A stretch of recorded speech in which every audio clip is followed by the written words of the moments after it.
But the weird thing is that Steph has been awesome. I mean, he's averaging 29 a game on his normal, Steph level efficiency. The on-off stuff when he's off the court offensively, they fall off the cliff. Jimmy's stat line has actually been pretty good, 26 and 5 on almost 50, 40, 90. Yeah. I mean, the volume's low and the three-point shooting, obviously.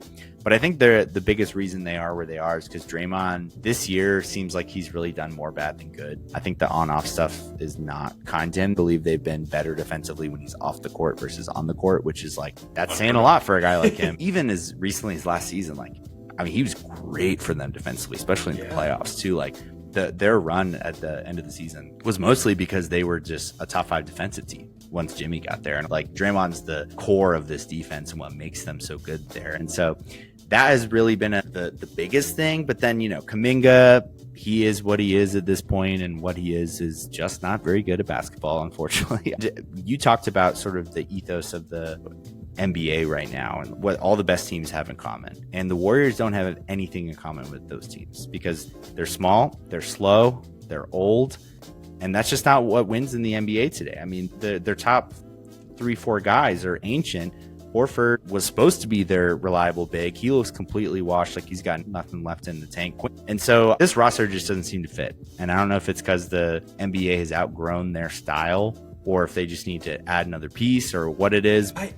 I'm really glad we're talking about this team because it's as somebody who Steph is my favorite player ever, this is the least fun I've had watching the Warriors this year. It just feels so stale. And I don't want to just come at the top for these teams that's just coming off the back of this generational run. It has to end at some point. If this is the end, so be it.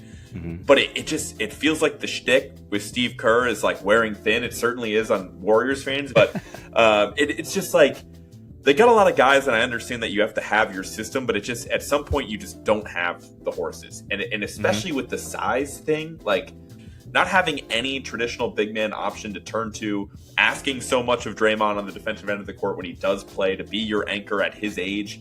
Obviously the regression was going to come at some point. So as much as I believe in Steph, and I still think the Jimmy trade was a solid move, they weirdly find themselves in the same exact spot they were in the standings around this time last year. And, they need to make a move if they want to contend. But despite how great Steph is and Jimmy, it needs to be one of those splashy trades. You need to be getting, Giannis is obviously not on the table for the assets that they have, but it needs to be an Anthony Davis, getting him, I agree. 30 cents on the dollar, and then, hoping that Dallas is willing to sell him low. But outside of that, if it's just a move that's within reason, that's not Anthony Davis, I don't know what that move is to make them competitive this year.